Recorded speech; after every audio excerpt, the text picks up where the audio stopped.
stop. I wanted the bullets to go into the vehicle.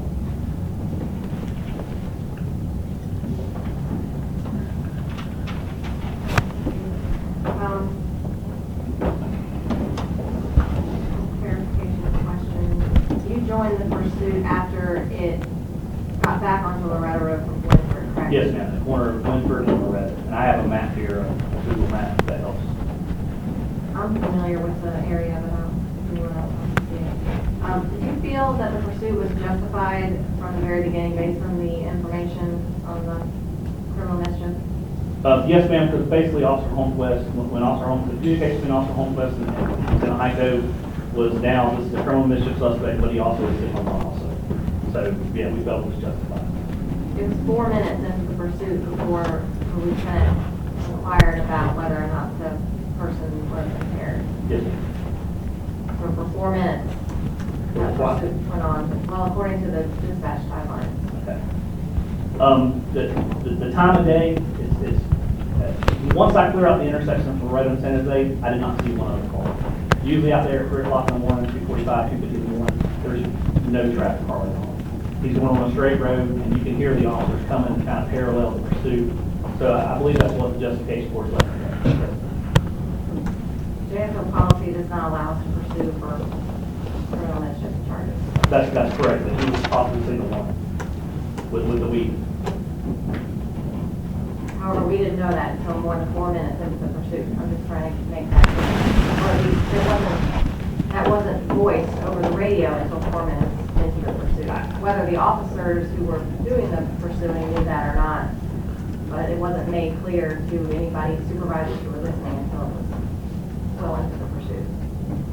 Yes, ma'am. What was going through your mind when you saw the trailer back into the hood of Officer Doherty's car? I thought Officer Doherty and his civilians over when they crushed by the trailer at the lawn. Did you ever think to run up and try to rescue the civilian observer while they were dealing with the subject inside the car? No, ma'am, because basically this, from the time the truck and trailer hit the police car, I thought this was a deadly force situation, and I was going to run around the car where I could see the whole picture, and I wasn't going to authorize anybody to go and rescue her, because that was my opinion.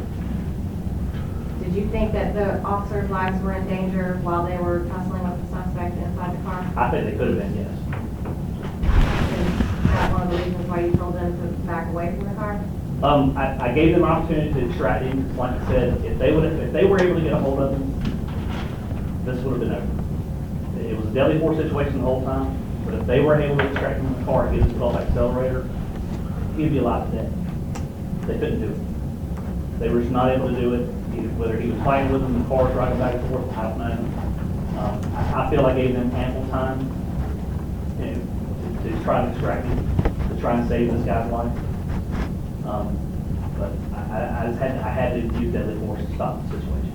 Did you actually, because nobody else said that they saw the vehicle back onto the hood of the car more than that initial time. They said he was trying to it was moving forward and then rocking backwards. As I got out of my car, it appeared the trailer was fishtailing on the hood.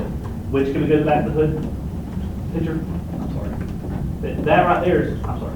That's clearly S-marks. That trailer is going like this on top. Now it's already jackknifed. It's already jackknifed, and the mark it's jackknifed, and the, let's say the driver's tire is about this way. The trailer, the back of the trailer is facing this way. It's jackknifed. That's the first initial hit.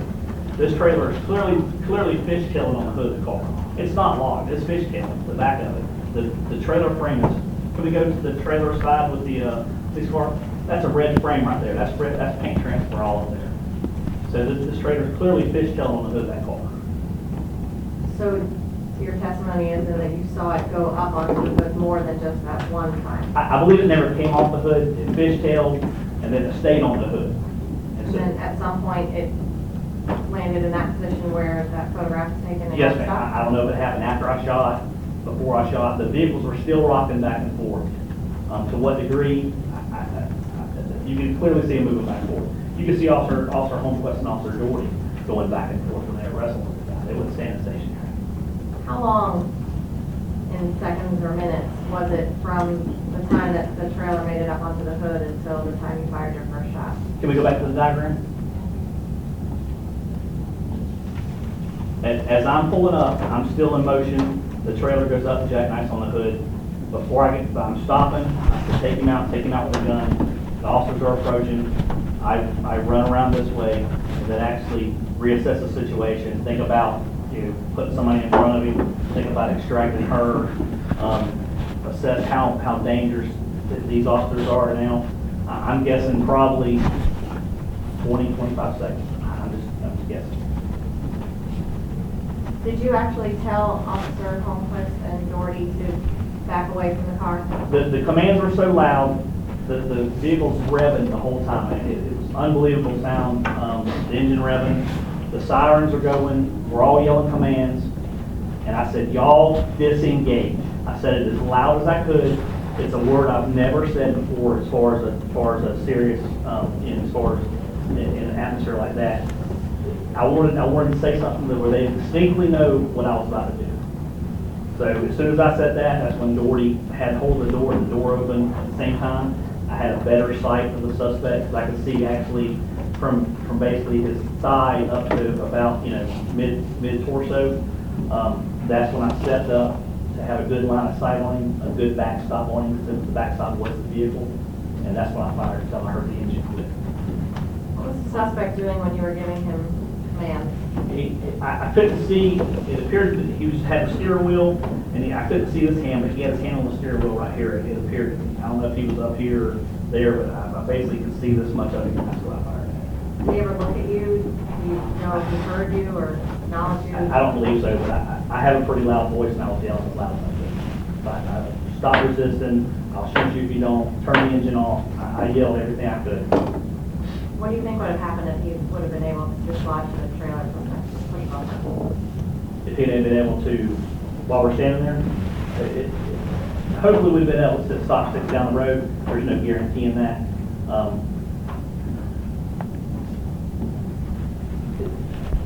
I think all of us would have been in danger because you'd have had you'd have had a flying trailer somewhere, or you'd have had some debris flying from the push bumper. Because obviously, if he was able to do that, the push bumper would come off. I've been in pursuit for him. The push bumper come off pretty easy. But they're made to push, not to pull. So if he's pulling on it, it'll come off. Did you have any information other than the one comment that was made during the pursuit about someone possibly being impaired, that this driver was intoxicated? I don't believe so.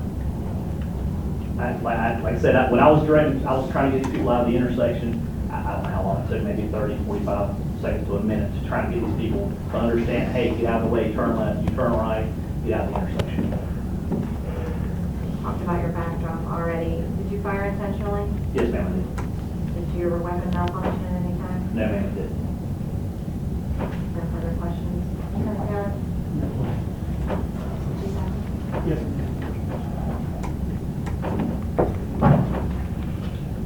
Our Officer Holmquist and Doherty, do they work for you, Sergeant Carey? Yes, sir, they do. Over the period of time that they worked for you, have you observed them commit officer safety violations? No, sir, I haven't. They're very, very good officer safety. All right. When you were at the position you were at Loretto, well, I guess it would have been when you were at Loretto and San Jose and looking down Loretto, did you see the truck weaving as it's coming to you? It didn't appear to be weaving, but I'm standing in the intersection. I'm trying to look at them, make sure no traffic's coming, make sure no traffic's coming over here, and I kept scanning back and forth. Just to make sure that this guy was coming up with the intersection, and that's some of our most dangerous areas during the intersection. For clarification purposes, when you said, and you hear it on the radio, take him out, take him out, take him out with the gun, did you mean extract him from the car at gunpoint? No, Or use that as enforcement? No, sir, I meant for them to shoot.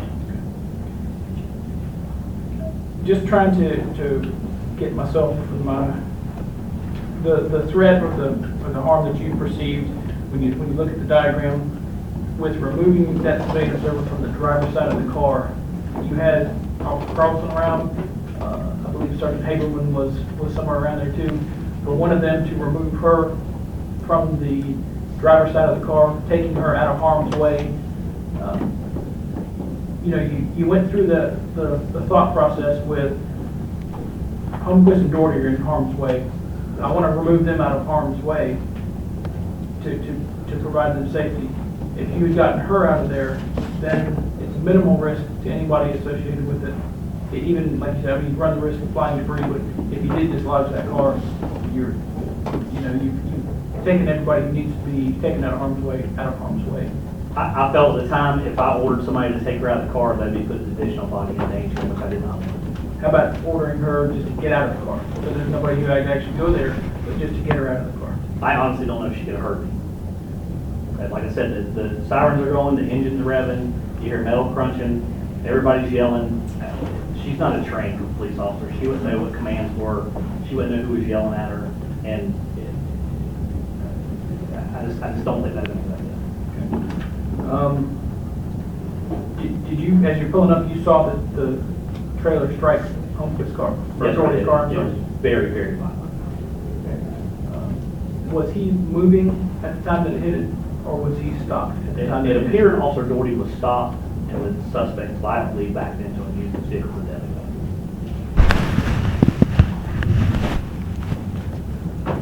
As you came up and exited your car and began your initial assessment evaluation of what's going on at the scene, your view was that trailer fully to the farthest point on top of that hood? No, sir. When I got out of my car, I could see the trailer. It appeared like it was fishtailing. It wasn't stuck on the bumper like it is now. This is after everything happened. Right. It was filling fishtailing. The truck was moving back and forth a little bit more. As I came around this way, the truck was still moving back and forth, but it didn't appear to move as far. The whole time I'm running around here, I have a clear line of sight of the civilian observer. I have a clear line of sight of the truck, trailer, police car, and the officers. I'm scanning back and forth from front to back, and I feel I had a better vision than the officers, because the officers were focused specifically on the suspect, where I had a little bit better picture of the whole thing. The last question that I have is, you made a decision to allow them, as you came up, to try to extract him from the car. Is that correct? I don't believe they heard me say take him out with a gun. They immediately went up there. I was yelling commands the whole time. I don't believe they heard me the entire time until I got to this point right here. But at first, it was okay with you that they were trying to extract him from the car? It was never okay, but since they were up there, if they could have yanked him out right then, right there, this would have been over, and Mr. Southerland would be alive today. Okay. Once Officer Doherty opened the car door, did you put any relation to the fact that maybe with the car door open, they would have had an easier opportunity to extract him from the car at that point in time, and to allow them, or give them another 10 seconds, 20 seconds to try to get him out of the car and end it? Once the door came open, the officers basically flew back or ran back to behind me to the right. With that door open, now that becomes basically an instrument to knock them down with. If the truck's still rolling back and forth, if they're behind the door and the truck goes backwards and knocks them down, then the suspect breaks free, they're on the ground. I did not want that. I did not want them in the door of that car. I think I gave them ample time to try and get him out. I don't think the door open would have been any different. And I wasn't going to chance their safety, because I think they'd have been put in more harm's way if they'd have got behind that door. And, sorry, can you go down, slide it? Another one? One more. Okay, two, there you go, that's not the position it was in when you saw it, correct? When I came, that's my car right here. When I came out, I could clearly see it appeared that trailer was on the hood of that car. So that's not an accurate representation. That's When you were making your decision to employ deadly force, that's not what one of the factors that you received was that trailer just bumped up to the car like that. It was actually on the car. Yes, I thought it was a deadly force situation as soon as that trailer jackknifed on the police car. I don't have any further questions. I got a couple. Give me that other view of the hood. Are you a witness? No, sir. I see what you're talking about with the S shape there. But as a couple things that maybe it's a little common sense kind of to me. but all the officers testified that he was going forward, reverse, as much as he could.